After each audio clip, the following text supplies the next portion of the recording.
Devolve हो जाती है टू द लीगल हेयर्स। अच्छा, अब लीगल हेयर्स कौन होते हैं, फिर उसकी डिटेल अलग से हमारे पास मौजूद है। उसकी डिटेल देखें, हमें सूरह निसा के अंदर मिलती है। वरासत के हिस्से सारे बताए हमें अल्लाह ताला ने। अच्छा, जिन लोगों का प्रेस्क्राइब्ड शेयर है और उसका कुरान और सुन्ना से बिल्कुल वाजे है, उनको शेयरर्स कहा जाता है। वो first class of legal heirs है। यानी सबसे पहले प्रायोरिटी बेसिस पे whenever we will distribute the state of a deceased person, we have to give the share to the sharers. Sharers are the first, जो first class of the legal heirs. Legal heirs की अगर हम जो है बात करें उसको categorise करने की, तो सबसे पहली कैटेगरी हमारे पास लीगल हेयर्स में शेयरर्स की आती है। ठीक है। अच्छा, उसके अंदर बार बार जिक्र आता है विल का, तो मैंने कहा चले हम ऐसा करते हैं कि आज जरा विल पढ़ लेते हैं, ताकि हमें वहां पर क्लियर हो जाए कि हम जब विल की बात करते हैं तो उसका कितना जो है लीगल या कानूनी तौर पर जो है उसका लीगल इफेक्ट क्या होता है। ठीक है। What is the will? Will is a desire of a person to transfer property to another which take effect after his death. Means it is not for the lifetime, but will is effective after the death of anyone. And it is the desire of any person or of a Muslim that he wants to, if he wants to transfer his property after death to someone, then he will create a will. या फिर किसी भी शख्स की अगर ये ख्वाहिश है कि उसकी मौत के बाद, उसकी डेथ के बाद उसकी प्रॉपर्टी किसी को मिले, तो उस बंदे के फेवर में उसने उसको जो है वो क्या करना होता है कि वो एक अपनी ही जिंदगी में एक जो है वो बनाता है, डायरेक्शंस लिखता है उसके अंदर कि मेरी इतनी जो है प्रॉपर्टी मिस्टर फला को दी जाए, और इसको उसका जो लीगल इफेक्ट होता है वो आफ्टर डेथ होता है। उसे हम विल कहते हैं। ये विल का मतलब है डिजायर या फिर ख्वाहिश या फिर इंसान का इंस्टिंक्ट जो होता है। Will is a legal declaration of intention of the testator with respect to his property. ठीक है। अगर ये जो है इसका जो है ताल्लुक जो डिक्लेरेशन का होगा वो प्रॉपर्टी के साथ होगा, which he desires to be carried into effect after his death, to whom it can be made. There is no restrictions to make will in favor of any person other than heirs or legatee.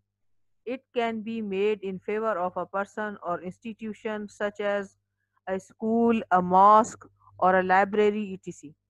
ठीक है। Will जो होती है किसी के भी favour में की जा सकती है, किसी डिपार्टमेंट के, किसी जो है इंस्टीट्यूशंस के, जैसे मिसाल के तौर पर किसी इदारे के फेवर में भी की जा सकती है कि मेरी प्रॉपर्टी में से किसी फलाही इदारे को इतने पैसे दिए जाएं ताकि जो है वहां पर लोगों के काम आ सके वो पैसे। या किसी बंदे के फेवर में भी हो सकती है, और वो बंदा जो है लीगल हेयर्स के अलावा भी कोई दूसरा हो सकता है। The most important matter which regulate this rule is that it must be lawful object in the whom favor it is to be made। यानी खास सबसे पहली बात ये कि ये कानूनी और जो जायज कामों के लिए विल की जा सकती है, नाजायज और गलत काम के लिए विल नहीं की जा सकती। और इसका जो काम होगा वो लीगली जो है कानूनी तौर पर किसी भी लीगल ऑब्जेक्ट के लिए, यानी जो भी काम करना कानूनी तौर पर जुर्म नहीं करार दिया गया होगा और जो है अच्छा काम होगा उसके लिए विल की जा सकती है। लिमिटेशंस इसकी क्या है? It has certain limitations particular to which are as stated. इसमें क्या क्या है कि कौन जो है विल कर सकता है और किस चीज के बारे में जो है वो विल की जा सकती है। सबसे पहले ये कि जो बंदा विल कर रहा है उसको शी और he has to be capable to make will. Capacity, person who disposing of his property by will must be competent. He must be person of the sound mind, and if he is occasionally person of the sound and the unsound mind, he must be a person of sound mind at the time of making will. He also should be a person of the sound mind at the time of the death. It is presumed that there may be chance to change will if he is a person of the sound mind when he died. अब मसला ये है कि अगर कोई शख्स periodically कभी sound mind होता है कभी अनसाउंड माइंड होता है, तो ऐसे शख्स की विल उस वक्त की एक्सेप्टेबल होगी जब वो साउंड माइंड होगा, और जब उसकी मौत वाक़ हो वो उस वक्त भी अपने हवासों में होना ज़रूरी है। ऐसा नहीं है कि अगर कोई शख्स अगर क्योंकि इसके अंदर एक एप्रीहेंशन है कि अगर कोई शख्स अनसाउंड माइंड हो और उस वक्त उसकी डेथ हो, तो उसमें जो है विल को चेंज किया जा सकता है, क्योंकि बंदा अपने हवासों में नहीं है, तो कुछ भी कहकर उससे विल चेंज करवाई जा सकती है। तो इसलिए एक तो मौत के वक्त उसका साउंड माइंड होना बहुत जरूरी है, और दूसरा जिस वक्त वो विल कर रहा है उस वक्त उसका साउंड माइंड होना जरूरी है।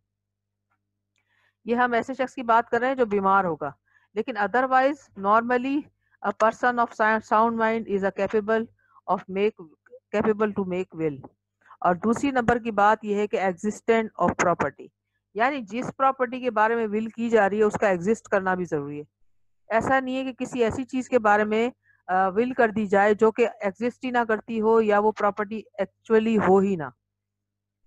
Property which is not existent of future nature cannot be subject matter of a valid will. It should also be existent at the time of the death of a testar। यानी tester हम उस शख्स को कहेंगे जो will करेगा, और tasty जिसके फेवर में, और टेस्टामेंट या जो प्रोबेट होती है वो विल कहलाती है जो रजिस्टर्ड होती है। ठीक है, ये थोड़े से विल के बारे में जो लफ्ज इस्तेमाल होते हैं उनकी मीनिंग मैंने कहा आपको बता दूं। अच्छा, उसके बाद थर्ड हमारे पास क्या कंडीशन आ जाती है? Third is the position of property. Person making will should have the possession of the property to subject of a will possession subject of will possession of present property continue will future possession is a sufficient to invalidate it। यानी अगर कोई शख्स मालिक है किसी property का, और उसके पास अगर उसकी टेम्पररी जो है वो पोजीशन नहीं भी है, और फ्यूचर में उसको उसकी पोजीशन हैंड ओवर होगी, जैसे हम अगर किसी कोई किराएदार बैठा उससे खाली करवा रहे हैं या किसी से ले रहे हैं, तो वो ये भी सफिशिएंट है। प्रॉपर्टी का होना और उसकी पोजीशन का होना भी, या कंस्ट्रक्टिव पोजीशन होती है, होता ये कि जब हम अपनी प्रॉपर्टी किसी को जो है एज अ टेनेंट दे देते हैं, या फिर किसी को वक्ती तौर पर लाइसेंसी बनाकर दे देते हैं, तो उसकी हमारे पास कंस्ट्रक्टिव पोजीशन होती है, क्योंकि हम मालिक हैं उस प्रॉपर्टी के, तो उसके लिए भी विल की जा सकती है। Limited portion, a person so desirous cannot dispose of his property more than 1/3 of the such surplus of his estate after payment of the funeral expenses and debts। ठीक है, ये वो बात थी जो मैं आपसे कल कह रही थी कि प्रॉपर्टी चाहे कोई शख्स अपनी पूरी भी विल में लिखेगा, उसका लीगल इफेक्ट सिर्फ और सिर्फ 1/3 होगा, क्योंकि इस्लामिक लॉ कहता है कि 1/3 से ज्यादा की जितनी भी प्रॉपर्टी है उसका टोटल जो है फ्यूनरल एक्सपेंसेस भी निकालने के, और जो अगर उसकी कोई डेट्स है सारे माइनस होने के बाद आखिर में जो प्रॉपर्टी बचेगी, उस प्रॉपर्टी का भी 1/3 जो होगा वो किया जा सकता है विल में डिस्पोज ऑफ। पूरी टोटल प्रॉपर्टी को विल में डिस्पोज ऑफ नहीं किया जा सकता। Subject of will, subject of will में क्या है कि लीगेटी और heirs can not take property out of will. यानी ज्यादातर होगा क्या कि लीगल हेयर्स तो अपना लीगल हेयर्स का जो है वो अपना हेयरशिप के जरिए शेयर लेंगे, उनकी वैसे भी शेयरर्स होते हैं लीगल हेयर सारे के सारे। ठीक है, उसके अंदर ये है कि प्रॉपर्टी पूरी की पूरी जो है वो किसी एक लीगल हेयर को विल करके डिस्पोज ऑफ नहीं की जा सकती, उसका सिर्फ और सिर्फ जो है 1/3 उसका भी अफेक्ट होगा।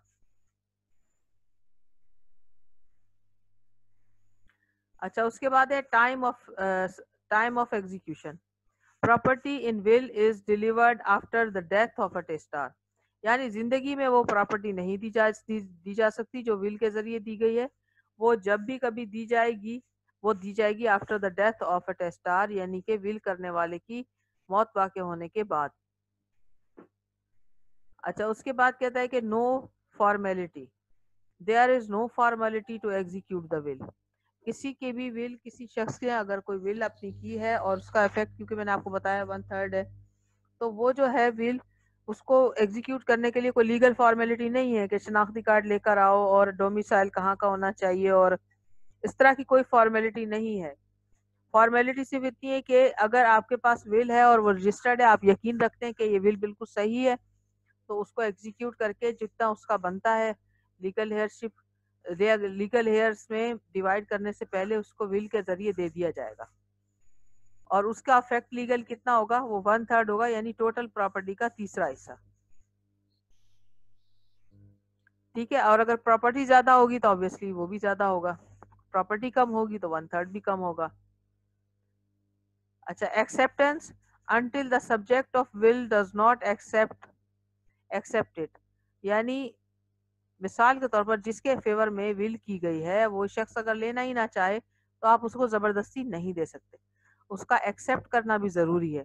इट रिमेन्स इनवैलिड, अगर वो एक्सेप्टेंस उसकी नहीं आएगी तो वो जो विल है वो इनवैलिड हो जाएगी automatically. Acceptance in life has no effect, हाँ कोई शख्स अगर जिंदा था और तब एक्सेप्टेंस उसने दिखाई थी लेने वाले ने, तो इसका मतलब ये नहीं है कि वो विल जो है वो लीगल हो गई। आफ्टर द डेथ ऑफ लीगेटी या after the death of tester, उसका जो सब्जेक्ट है जिसके नाम पर वो प्रॉपर्टी विल के जरिए डिस्पोज ऑफ की गई है, उसका after the death of tester जो है उस प्रॉपर्टी को एक्सेप्ट करना भी जरूरी है। ठीक है, और कैपेसिटी ऑफ टेस्टार जो हम ऊपर कैपेसिटी पढ़ रहे थे, एक तो उसमें आ गया हमारे पास कि वो साउंड माइंड होना चाहिए, और दूसरा क्या होना चाहिए, देखिए इसमें कैपेसिटी को थोड़ा सा एक्सप्लेन किया है। There are some qualification of testator such as, number 1 major होना चाहिए, ये नहीं कि वो माइनर हो, छोटा बच्चा अपनी विल नहीं लिखवा सकता, उसका मेजॉरिटी की एज को पहुंचना जरूरी है। माइनर में receive property but can not make will, यानी माइनर के फेवर में तो विल की जा सकती है लेकिन माइनर खुद विल नहीं कर सकता किसी को भी अपनी प्रॉपर्टी विल में dispose of. Number 2 possession, future possession of property does not operate will, possession of the property must be there at the time of making will, यानी जब विल की जा रही हो उस वक्त उसकी चाहे कंस्ट्रक्टिव पोजेशन हो जैसे भी हो, उस बंदे की वो प्रॉपर्टी हो, खुद एक तो मालिक होना और उसकी पोजेशन होना भी जरूरी है।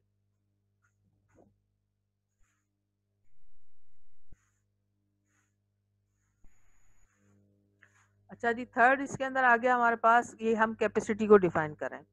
अच्छा, कैपेसिटी में थर्ड हमारे पास है कि वो वाइस हो, यानी कि रुश्द होना ज़रूरी है, उसमें अकल होना ज़रूरी है, ऐसा नहीं है कि वो अनसाउंड माइंड हो या उसका रुश्द अभी डेवलप ना हुआ। अ person who is not a wise can not make will, a lunatic person may make will during interval period, यानी अगर वो किसी वक्त साउंड माइंड हो जाता है, जैसे हमने पढ़ा है कि उसके बाद उसमें इंटरवेल्स होते हैं, यानी टाइम टू टाइम जो है वो कभी साउंड माइंड होता है कभी अनसाउंड माइंड होता है, तो वो उस वक्त बना सकता है विल अपनी जब वो साउंड माइंड हो। और सॉल्वेंट, यानी जो शख्स प्रॉपर्टी दूसरों को दे रहा है वो ऐसा नहीं कि खुद अपने आप को इंसॉल्वेंट डिक्लेयर करवा रहा हो और अपनी प्रॉपर्टी दूसरों के नाम कर रहा हो, ऐसा नहीं कर सकता वो। अगर वो शख्स इंसॉल्वेंट है तो अपनी प्रॉपर्टी नहीं दे सकता, और अगर वो सॉल्वेंट है तभी वो अपनी प्रॉपर्टी किसी और को दे सकता है। अच्छा जी, सब्जेक्ट ऑफ विल, यानी वो शख्स जिसके नाम पर विल की जाएगी या जिसको प्रॉपर्टी दी जा सकती है, वो कौन कौन हो सकते हैं। Following are the persons to whom will can be made. Number 1 minor, किसी छोटे बच्चे के नाम के पर भी विल की जा सकती है। Majority is no more important as far as the receipt of the will, will की सब प्रॉपर्टी को एक्सेप्टेंस दिखाने के लिए भल जो है वो बच्चे का यानी किसी भी एक्सेप्टार का मेजर होना जरूरी नहीं है, बल्कि उस बंदे का मेजर होना जरूरी है जो अपनी प्रॉपर्टी डिस्पोज ऑफ कर रहा है। तो सब्जेक्ट ऑफ विल जो है वो माइनर भी हो सकता है, यानी रिसीव कोई माइनर भी बेनिफिट कर सकता है। उसके बाद आगे unsound mind, it can be delivered also to person of unsound mind, यानी कोई अनसाउंड माइंड के नाम पर विल की जा सकती है लेकिन अनसाउंड माइंड बंदा खुद विल नहीं कर सकता। ठीक है, and his wiseness is negated. अच्छा, number 3 existence, only existent person is taken into consideration for will, ऐसा नहीं है कि कोई शख्स अभी इस दुनिया में मौजूद ही नहीं है हम उसके नाम पर विल नहीं कर सकते। यानी अगर कोई बेबी बॉर्न होने वाला है और वो अभी इस दुनिया में आया ही नहीं है तो हम उसके नाम पर विल नहीं कर सकते जब तक कि वो शख्स इस दुनिया में नहीं आ जाता। Number 4 no non existence, conditional will can be made for a person who is still in womb. ठीक है, अब जो भी विल अगर ऐसे किसी बच्चे के नाम पर की जा रही है जो अभी इस दुनिया में आया नहीं है लेकिन यानी उस मदर्स वूम में एग्जिस्ट कर रहा है, लेकिन अगर कोई ऐसे के फ्यूचर अभी बच्चा आया भी नहीं है, उसके आने के कोई आसार नहीं है, तो उसके नाम पर विल नहीं हो सकती। हाँ, ऐसा हो सकता है कि अगर कोई मदर्स वूम में है और एक्सपेक्टेड उसकी जो है वो बर्थ एक्सपेक्टेड है, तो उसके नाम पर कंडीशनल विल होगी। और कंडीशनल इस तरह होगी कि अगर वो बच्चा इस दुनिया में आएगा तभी उसके नाम पर एग्जीक्यूट हो सकेगी, और अगर वो नहीं आएगा, अगर खुदा ना खास्ता उसकी डेथ हो जाती है कोई ऐसी चीज। और अच्छा, मदर्स वूम में भी उसकी एक कंडीशन है कि कम से कम बेबी 6 मंथ्स का होना चाहिए। ठीक है, जैसे इसमें लिखा है condition will be made, conditional sorry will can be made for the person who is still in womb, will shall be valid if he is born within the 6 months after the making will. He is next friend may accept his next friend may accept will, otherwise implied acceptance is presumed. यानी ऐसे case में जब बच्चा mother's वूम में है तो उसकी mother भी उसके बिहाफ पर एक्सेप्ट कर सकती है, या उसका कोई नेक्स्ट फ्रेंड यानी उसका भाई बहन भी कर सकता है, या उसके फादर अगर जिंदा है तो वो कर सकता है एक्सेप्ट। और अगर वो नहीं भी करेंगे, कोई भी नहीं करेगा, तब भी उसकी इम्प्लाइड एक्सेप्टेंस समझी जाएगी, क्योंकि वो बच्चा अभी इस दुनिया में अभी आने वाला है, आया नहीं है इसलिए। अच्छा, एक्सेप्टेंस के अंदर आ गया कि where there is not acceptance there is no execution of will. ठीक है, जहां पर कोई एक्सेप्टेंस अगर नहीं आती है तो विल जो है वो एग्जीक्यूट नहीं हो सकती। जैसे हमने माइनर के केस में पढ़ा ना कि अभी उसके माइनर के बिहाफ पर उसका गार्जियन एक्सेप्ट करेगा। ठीक है, और यहाँ पर हम जो फ्यूचर बेबी की बात कर रहे हैं तो उसके अंदर क्या है, उसका नेक्स्ट फ्रेंड एक्सेप्ट करेगा। लेकिन अगर वो बच्चे की तरफ से कोई भी नहीं एक्सेप्टेंस कहीं से भी नहीं आ रही, तो इवन वो बच्चा खुद क्योंकि अभी इस दुनिया में नहीं आया तो उसकी इम्प्लाइड एक्सेप्टेंस समझी जाएगी। Free consent, consent of a person who accept is it should be free without using influence of his superior. Coercion, fraud and misrepresentation invalidates the will. अगर किसी किस्म का धोखा फ्रॉड किया जाता है, जबरदस्ती जो है वो की जाती है, तो वो विल जो है एक्सेप्टेबल नहीं होगी। उसमें टेस्टार का और एक्सेप्ट करने वाले की दोनों की फ्री विल होना बहुत जरूरी है। अब कितनी फॉर्म्स में की जाती है? फॉर्म्स ऑफ विल क्या क्या है? Will can be made either expressly और इम्प्लाइडली, यानी बाकायदा डॉक्यूमेंटेशन भी की जा सकती है, वर्बली और इन राइटिंग। ठीक है, यानी या तो डॉक्यूमेंटेशन के जरिए एक्सप्रेसली होगी या फिर इम्प्लाइडली होगी। इम्प्लाइडली यानी जबानी कलामी किसी को कह दिया जबान से, लेकिन ज्यादा जो ऑथेंटिक वे है वो यही है कि इन राइटिंग हो। verbally or in writing of regardless it is verbal or written, intention of the testar must be clear।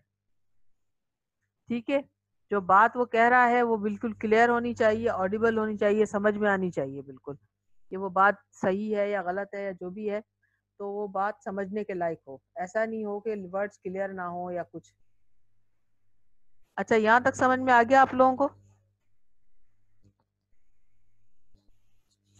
Yes ma'am. Yes ma'am. Yes ma'am. अच्छा चलें, पर अगर यहाँ तक समझ में आ गया तो मेरा ख्याल है आज के लिए इतना ही काफी है, या चलें आगे? काफी है मैम। मैं क्वेश्चन है। हाँ हाँ पूछें बिल्कुल। मैम जो आपने बताया कि एग्जिस्टेंस होनी जरूरी है 3 नंबर में, एग्जिस्टेंस कौन सी? नहीं होता। मतलब प्रॉपर्टी की एग्जिस्टेंस की बात कर रहे हैं, बंदे की? नहीं नहीं नहीं, बंदे की जो हाँ हाँ इसको दी जा रही है सब्जेक्ट ऑफ विल जो। हाँ जी जी, उसका एग्जिस्टेंस तो फिर आपने ये 4th पॉइंट में आपने कहा है कि 6 मंथ बोर्ड जो बेबी है उसके लिए हो सकती है, वो भी तो एग्जिस्ट नहीं कर रहा ना अभी। नहीं नहीं, वो एग्जिस्ट कर अब मदर्स वूम में एग्जिस्ट कर रहा है। मतलब ऐसे मैम बंदे को कोई बच्चा नहीं नहीं नहीं, ठीक है, समझे जरूरी नहीं तो आप। नहीं है ना अच्छा मैं समझे नहीं, मैं समझाती हूँ ना, क्लियर करती हूँ इस बात। थोड़ा सा आपको समझने में गलती हुई, या फिर शायद अच्छा मैंने ठीक से नहीं समझाया, मैं आपको दोबारा क्लियर करती हूँ। ये पॉइंट इस तरह है कि जैसे मिसाल के तौर पर हम कहें कि अगर हमें कोई इन फ्यूचर बेबी होगा तो फिर हम उसके नाम पे ये कर रहे हैं, इस तरह नहीं। वो बच्चा मतलब है कि होने के उसके कोई आसार भी नहीं है और पता भी नहीं है कि होगा भी या नहीं होगा। इस तरह की नॉन एग्जिस्टेंस जो चीज हो, जो मतलब है ही नहीं बिल्कुल, जिसका वजूद ही नहीं है, उसके लिए आप नहीं कर सकते। हाँ ये कर सकते हैं कि कोई बेबी है अभी मदर्स वूम में है और 6 मंथ्स की उसका पीरियड हो गया, यानी 6 माह तक की उसकी जो है एज भी हो गई है। क्योंकि 6 मंथ्स में जो बेबी होता है, अगर आप लोगों को थोड़ी सी नॉलेज हो तो इवन बॉय और गर्ल भी क्लियर हो जाता है। ठीक है, और यस उसका मैम। और वो इंसान की शक्ल भी इख्तियार कर लेता है, क्योंकि 6 मंथ से पहले जो बेबी होगा इवन इन मदर्स वूम उसकी शक्ल ह्यूमन जैसी नहीं होती, इंसान जैसी नहीं होती, वो अपनी जो है वो शक्ल चेंज कर रहा होता है, ठीक है। वो सबसे पहले जो यस है मैम। वो हड्डियों का ढांचा और इस तरह की चीज होती है कि वो ह्यूमन शक्ल नहीं क्लियर होती, लेकिन 6 मंथ्स में आकर के क्या होता है कि बेबी बॉय और बेबी गर्ल भी क्लियर हो जाती है इवन, और उसकी शक्ल भी इंसान जैसी हो जाती है, ठीक है। और इवन अगर 6 मंथ्स का बेबी बॉर्न हो जाता है तो इवन वो लाइफ बच भी जाता है, यहाँ तक देखा गया है कि वो बच्चे जो है वो सरवाइव भी कर लेते हैं। तो इस वजह से कहा गया है कि 6 मंथ्स तक का अगर बेबी है मदर्स वूम में, यानी वो एग्जिस्टेंस उसकी तकरीबन कंप्लीट हो चुकी है, तो फिर जो है उसके नाम पर आप कर सकते हैं, क्योंकि उसकी तकरीबन एग्जिस्टेंस भी वाजे हो गई है, और अगर वो लड़का या लड़की है ये भी पता चल सकता है, उसमें ये भी क्लियर हो सकता है कि कौन है। तो इस वजह से 6 मंथ्स का बेबी की शर्त रखी गई। अब देखें उसके बाद भी, हालांकि इवन अभी तो टाइम है उस बेबी के दुनिया में आने में, और फिर उसमें बड़े मराहिल पड़े हुए हैं, अल्लाह ताला की तरफ से रहमत हो तो खैरियत से हो जाते हैं, नहीं तो बड़ी मुश्किलात है। लेकिन बहरहाल बिल्कुल इन फ्यूचर यानी कोई चीज़ एग्जिस्ट ही नहीं करी, अभी कोई बेबी है ही नहीं, और इवन मदर्स वूम में भी नहीं है, फिर हम उसके नाम पर नहीं कर सकते प्रॉपर्टी। हाँ उसके नाम अच्छा पर। मैम, जी जी बोले। मां चवां पियो त जेकॾहिं को बेबी आहे त ज़रूरी न हूंदो आहे, कॾहिं कॾहिं तव्हां बि ज़रूरु असांजी नज़र में जेकॾहिं आयो आहे त को बेबी ज़िंदा न हूंदो आहे, ईअं बि डिलीवरी केसेस थिया आहिनि इलाही। हाँ ईअं माना हू डेथ थी वञे त पोइ त ख़तम थी वई कहानी, मतलब पोइ त अच्छा अच्छा। ख़तम, हाँ पोइ त ज़ाहिर विल एग्जीक्यूट ही नथी थी सघे, सही। मतलब करे सघिजे थी या नथी करे सघिजे, ॻाल्हि इहा भी थिए, मतलब आप कर अच्छा सकते हैं या नहीं कर सकते हैं। इवन आप कर ही नहीं सकते, यानी एक एक तो आपका काम इलीगल डिक्लेयर हो गया ना, कि आप उसके नाम पर प्रॉपर्टी कर ही नहीं सही, सकते, ठीक है। हिते आए समझियसि मैम। त हाँ हिते मतलब आहे त थी सघे थी प्रॉपर्टी हुन जे नाले ते, पर वो डिपेंड करे थो वेन कंडीशन एवर, आहे। हा उहा कंडीशनल हूंदी, उहा कंडीशनल ईअं हूंदी त जीअं हाणे जेकॾहिं हू ॿार सर्वाइव करे थो हिन दुनिया में अचे थो त ठीकु आहे, न त पोइ छा थींदो त हू ऑटोमेटिकली जेका विल आहे इनवेलिडेट थी वेंदी न, पोइ उहा समझियसि कीअं। सम्झी वियो न, ठीकु आहे। अच्छा यस मैम। ॿियो को कंहिंखे क्वेश्चन हुजे पुछी वठो, हेसि ताईं पाण सम्झी था वठूं, पोइ पाण अॻिते प्रोसीड कंदासीं इंशाल्लाह ताला, इहो टॉपिक अञा मैम पियो आहे। जी जी। मैम अगर टेस्टी जो है वो ही उसकी डेथ हो जाए तो हाँ तो देखे ना, टेस्टार जो कर रहा है, जिसके नाम पर कर रहा है वो टेस्टार हुआ, और जो एक्सेप्टेंस दिखा रहा है वो टेस्टी हुआ, और टेस्टी की डेथ हो गई तो फिर तो इनवेलिडेट हो गई ना विल। अच्छा उसके लीगल इधर नहीं होगा। नहीं नहीं नहीं, हाँ जो एक और बात ये भी क्लियर मैं आपको कर दूं, कि जो प्रॉपर्टी विल से मिलती है, अभी मिली नहीं थी क्योंकि वो तो जो देने वाला था अभी तो उसकी मौत हुई नहीं थी, तो अगर जो दोनों की डेथ एट अ टाइम हो जाए। हाँ दोनों की डेथ एट अ टाइम हो जाए तो फिर तो वो इनवेलिडेट हो गई ना, मतलब है कि ये इनहेरिटेबल नहीं होती। विल वाली प्रॉपर्टी जब तक के विल जिसके नाम पर की गई है वो एक्सेप्ट नहीं कर लेता, तब तक वो जो है वो इनहेरिटेबल नहीं है। हाँ ऐसा हो सकता है कि जो टेस्टार है यानी देने वाला, उसकी डेथ हो गई, उसके बाद अगर टेस्टी के पास टेस्टी के फेवर में विल एग्जीक्यूट हो गई और फिर वो उसके लीगल हेयर्स के पास जा सकती है प्रॉपर्टी। ऐसा नहीं है कि उसकी भी डेथ हो गई उसकी भी फिर उसके लीगल, ये इनहेरिटेबल राइट नहीं होगा, इनहेरिटेबल आफ्टर एग्जीक्यूशन होगा, ठीक है ना, समझे आप, या समझ में नहीं आया, दोबारा Yes, ma'am. बताऊं आपको। नहीं समझ गया। ठीक है ना, जी थैंक जेकॾहिं यू। नथी समझ में अचे मां वरी तव्हांखे हिकिड़ो दफ़ा रिपीट थी कयां। मिसाल आहे, मिस्टर ए मिस्टर बी जे नाले ते पंहिंजी प्रॉपर्टी कई, ठीकु आहे। हाणे छा थियो त मिस्टर ए ऐं बी हिकिड़े ई कार एक्सीडेंट में मरी विया, त हाणे हू प्रॉपर्टी जेका मिस्टर बी आहे माना जंहिंजे नाले ते हुन कई हुई विल जे ज़रिए, हाणे हू बि हुनजी बि डेथ थी वई, हाणे हुनजा लीगल हेयर्स कोन था क्लेम करे सघनि, छो अञा त प्रॉपर्टी विल में वई कान हुई, अञा त प्रॉपर्टी एग्जीक्यूट ई कान ठही हुई न, विल एग्जीक्यूट ई कान ठही हुई, त उहो प्रॉपर्टी हाणे छा थींदो त टेस्टार जेको हूंदो या विल में करण वारे जे लीगल हेयर्स में तक़सीम थी वेंदी हली, ठीकु आहे। अगरि ईअं थिए थो, मिसाल आहे मिस्टर ए जी डेथ थी, मिस्टर ए जंहिं प्रॉपर्टी पंहिंजी जेको मिस्टर बी जे नाले ते विल कई हुई, हाणे मिस्टर बी जे नाले ते थियण खां पोइ वरी मिस्टर बी जेका आहे सो गुज़ारे थो वञे, माना हुनखे उहो विल वारी प्रॉपर्टी मिली, हुन खां पोइ हुनजी डेथ थी वई, भले जस्ट आफ्टर डेथ थी वञे, त उहा प्रॉपर्टी छा थींदो जेका हुनखे मिली हूंदी विल जे ज़रिए, उहो ऑटोमेटिकली डिवॉल्व थी हुनजे लीगल हेयर्स खे मिली वेंदी, ठीकु आहे। सही मैडम जेको प्रैक्टिस में हूंदो छा आहे त इहो माना डिक्री थींदी आहे या न न ईअं न थींदो आहे, ही एग्जीक्यूट थींदो आहे। एग्जीक्यूट जो मक़सदु आहे त मिसाल आहे पाण वञूं था कोर्ट में, या कोर्ट जे बग़ैर बि थी सघे थो, जेतिरो माना विल जो उहो ई 1/3 आहे, 1/3 जेको आहे हुनजी एग्जीक्यूशन आहे, पर 1/3 खां घटि हुन प्रॉपर्टी कई आहे त पोइ जेका बि प्रॉपर्टी हुनजे बाय विल हुनजे नाले ते कई आहे उहो हुनजे नाले ते transfer by way of execution थी सघे थी। हुनजे लाइ जेको आहे सो जेकॾहिं इमूवेबल प्रॉपर्टी आहे त पोइ पाण खे लेटर ऑफ एडमिनिस्ट्रेशन खपंदो। जीअं माना सब प्रॉपर्टी जे लाइ एग्जीक्यूशन थींदी न, त पोइ जेके लीगल एयर्स आहिनि उन्हनि खे हुननि जो हिसो मिलंदो, विल वारे खे हुनजो हिसो मिली वेंदो। ऐं जेकॾहिं मूवेबल प्रॉपर्टी आहे त हुन जे लाइ लेटर ऑफ एडमिनिस्ट्रेशन जी ज़रूरत न पवंदी, उहो ईअं बि जेको आहे सो एग्जीक्यूट थी सघे थी, लीगल एयर्स उनजे हवाले करे छॾींदा। ऐं जेकॾहिं उहो पैसनि जो मैटर आहे त पैसा त ज़ाहिर ऑब्वियसली बैंक में हूंदा या जेको, त पोइ हुन जे लाइ सक्सेशन सर्टिफिकेट कोर्ट मां वठिणो पवंदो। पोइ मतिलबु हर शइ जे लाइ अलॻि प्रोसीजर हूंदो। ठीकु आहे। ठीकु। ऐं अगरि न थिए त पोइ हुन ते माना सूट दाख़िल थी सघे थो। हाँ बिल्कुलु बिल्कुलु, पर हुन में छा आहे त सही। विल खे एग्जीक्यूट करण लाइ हिकिड़ी ॿी शइ आहे त लीगल हेयर्स जेकॾहिं हुन ते एतिराज़ नथा कनि त विल एग्जीक्यूट इज़ीली थी वेंदी। पर जेकॾहिं मिसाल आहे त लीगल हेयर्स हुन ते एतिराज़ कनि था या हू डाउट्स पंहिंजो ज़ाहिर कनि था, पोइ थोरो कोर्ट में वञी मैटर खे क्लियर करणो पवंदो त भई इहा विल जेको आहे सो हू सही आहे ऐं हिन में को मतिलबु आहे गड़बड़ कोन्हे या ही सभु शयूं आहिनि। ठीकु है। सही, थैंक यू मैम। वेलकम। चले हमारी क्लास का टाइम भी वैसे वो हो गया है, ख़त्म हो गया है। अच्छा वसीम तव्हां पंहिंजो अटेंडेंस लगाए छॾी आहे? Yes ma'am. ओके